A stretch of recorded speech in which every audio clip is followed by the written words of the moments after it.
How's it going, my fellow nerdy printers and cosplayers? If you want to learn how to make these 3D printed Bloodborne gauntlets and paint them, prep them, all of that jazz, make sure to check out this video. Let's get right to it, shall we?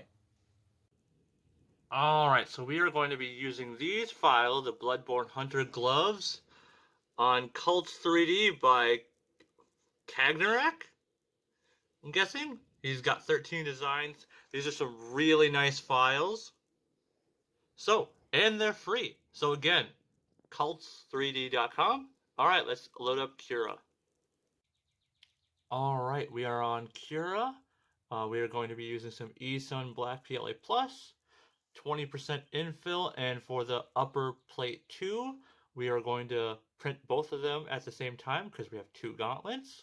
And then, where is my mouse? There it is. And then for upper plate 1, again, 20% infill. Again, printing both pieces at the same time. It's going to take 5 hours and 50 minutes. Forgot to tell you the other one. That one's going to take 7 hours and 32 minutes. Now we're moving on to the lower plates. So for these ones, we are going to be printing them by themselves. So just imagine this times 2. Again, 20% infill. It's going to take 9 hours and 3 minutes. So just times that by 2. And then we are going to be also printing the upper plate 1, which has to be printed at 30% orientation. So you'll see it like this. So print it like this so that you can get these in detail. Gonna take 7 hours and 47 minutes. Times that by 2. Again, 20% infill. All right, let's start printing it up. All right, so we got the pieces, we got the supports off. I've already attached these 3 together. I'll show you how I attach this one. I first went off with some super glue right here, and we are going to heat weld the inside of this. I'm going to cover this thing in wood filler, but I'm not going to sand it that high, mostly because this is armor. It's going to be rough looking. It is from Bloodborne. And also, I do think I'm going to have to heat stretch these holes out just a little bit just to get the Chicago screws in. And then we were going to be fitting some leather straps with some buckles. The only thing is, though, is that I'm going to have to use these machine screws instead of what the guy said on his page to use, just because they're not long enough for some reason. I think I got the wrong size, so I'm going to make do with what I got. So I got some machine screws. We'll get those on. So yeah, sanding time. So although paint, I can talk to you about paint. So we are going to be doing Kona Brown, and then we are going to go on to the inside with black black black shoe polish on the inside of it to basically weather it.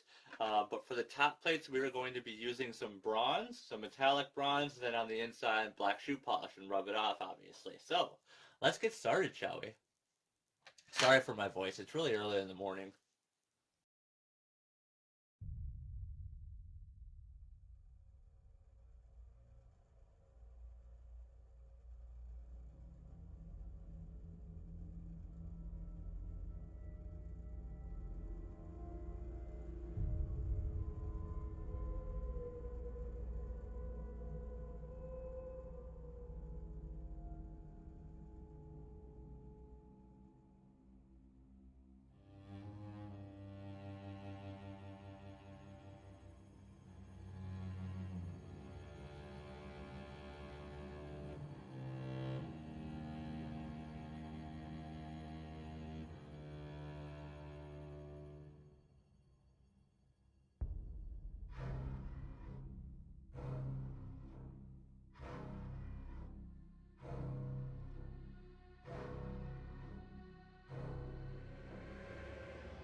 Alright, so once you have it all weathered up to your liking, you're going to, or at least I did, I covered it in this matte clear enamel clear coat.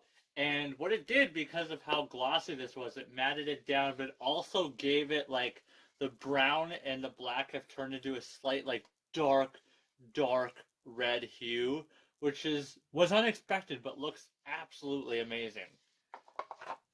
So, for the next supplies you are going to need, because now is the time to put this onto here. We have some straps, we have some screws. So here are the supplies you're going to need, or at least the ones that I used. You're going to need a pack of Chicago screws. I only ended up using the small ones. You are going to need some buckles, some machine screws, a hole punch. You could also use a drill bit. It doesn't work as well, and because sometimes you get tangled in the leather. Some machine screws that I cut to size. Some leather strips that you also can cut to size, which I already did.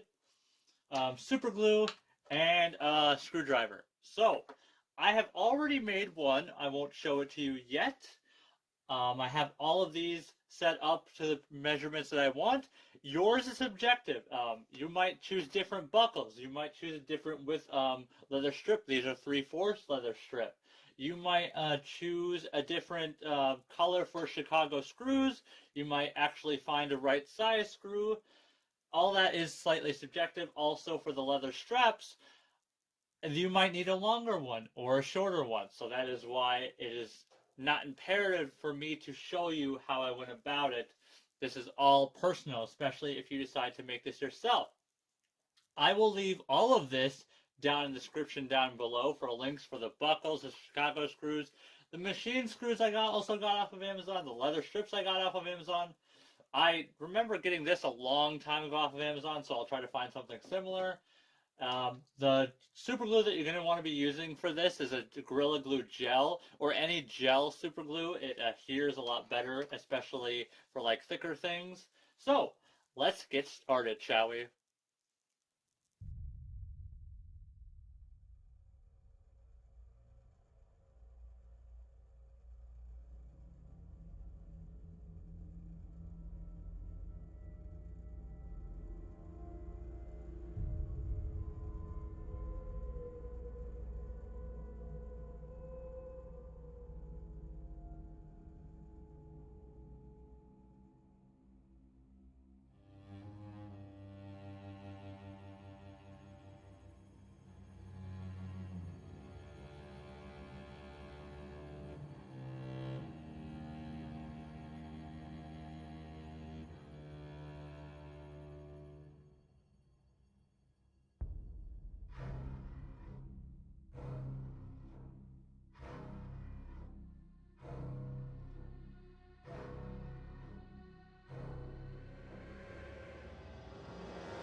Alright, now the next bit is the tricky bit. You are going to want to fill the two holes with some super glue and then quickly as possible get the machine screws in. Make sure to test fit the screws if you're cutting them down to length first so that they fit. There's no gaps. So, here we go.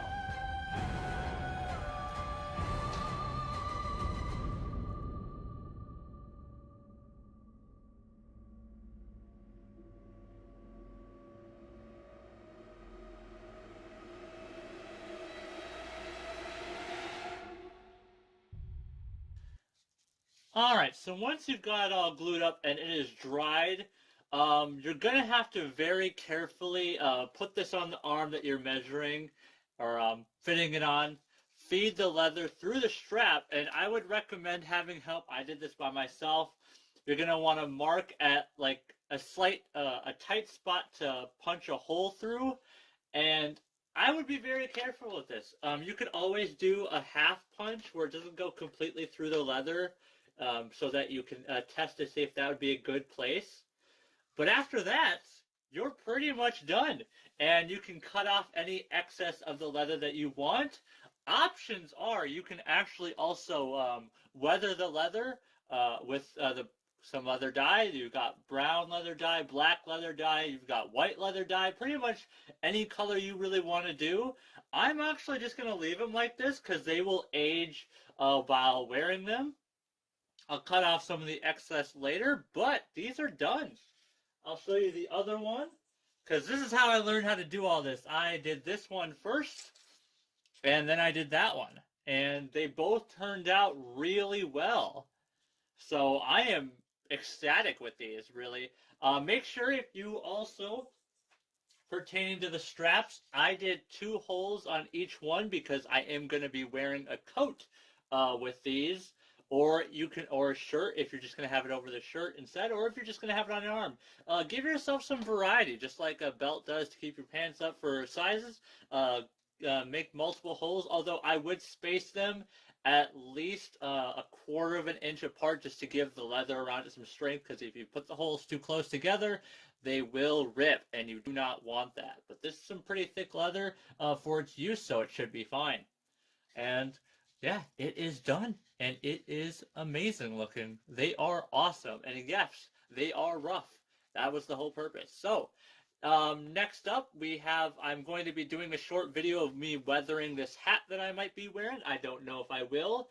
And then, next week as well, I will be doing weathering more of the coat and pants, and I might connect the pants to the boots so that the boots don't go down, and we are also weathering the shirt. And we are going, guys. We don't have much more to do. I have one video for the Bloodborne that I might do for the convention. It just depends if I can get it done in time. We've got the one last thing of the Red Hood cosplay, which is the gun to do, and that will be out before the convention. But we are getting there, guys. So, as always, my fellow nerdy printers, cosplayers, that's it for this video, guys. As always, my fellow printers, have a nice day, and peace out.